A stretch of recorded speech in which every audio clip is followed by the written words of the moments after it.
राननाय बेखौहाय गोरिब गुन्द्रा सुबुंफोरनिफ्राय रायजो राजाफोरनिफ्राय बाखि लानानै रानदों। बिक्रम दैमारिनि बाथ्राखौथ' मा बुंबावनो आङो बेखौ लेखा गोरों होननानै आं मानियो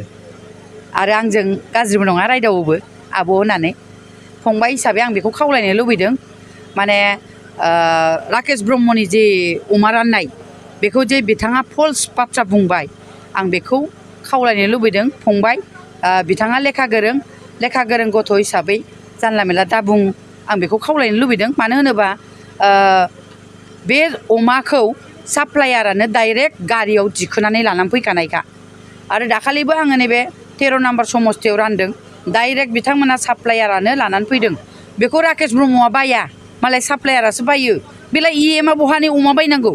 सोरनावबा बाखि लानानै होदों माबा होदों सोरबा बुरैनाव बाखि दङ एकदम नंखाय बाथ्रा बियो दा बेखायनो आं खावलायनो लुबैदों फंबाया जानला मेला बुङालासिनो एसे सिन्था खालामथोंसै दाना गिदिर लिडारफ्रा गावसिना BPF ना फैजोब्बाय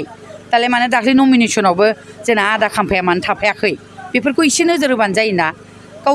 गोबां लिडारफ्रानो गैयामोन ना मानो फैदिया बेखौबो एसे साननानै नायथों दा ओंखायनो खावलायनो नागिरदों जोंहा मानगोनां बारग' मन्त्रि चन्दन ब्रह्म बिथांखौबो फल्स रावै दाखालि फैफिननो हासिगौ होननानै आब' प्रमिलाया बुंलायबाय आं आब'खौबो खावलायनो लुबैदों मानो होनबा जों क्लास 5 बा आब'आ लिडारखामोन ओमफ्राय आब'आ माने लेखा गोरों मानसि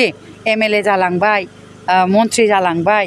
गोबां खामानि मावलांबाय बर' आइजो हिसाबै जों बेखौ बिराद बाख्नायो सनमान होयो नाथाय नंखाय बाथ्राखौ दा बुंथों आब'आ माने चन्दन ब्रह्म सारा माब्लाबाबो UPPLनिफ्राय थांफिननाय बाथ्रायानो गैया मानो होनबा बिथांनि खुगानिफ्राय बिथाङा बुंगासिनो दङ जे आं माब्लाबाबो थांफिननायखौ सिन्था खालामाखै होननानै दा बेखायनो आं खावलायगोन मानगोनां बे बारग' मन्त्रि MLAफोर सार आरो मेडाममोनहा जानला मेनला UPPLनि बागै बा जोंहा मानगोनां प्रमद बर' दैदेननाय बे पार्टिया माब्लाबाबो नोरजिया नङा गोख्रोङैनो दं आरो गोख्रोंनिफ्राय गोख्रोंसिन जासिनदों BPFनि गिदिर दैदेनगिरिफ्रानो फैबाय दिनै चन्दन ब्रह्ममोन आरो एसे बावैसो उनाव फैबावगोन सोरबा आं बुंथ'ला बुंबाबो दानो न'आव थांनानै दमहैलायगोन बिसोरो आं बेखायनो खावलायबाय जाहाथे बेफोरबायदि नंखाय बाथ्राखौ दा बुंथों बेखिनि बुंबाय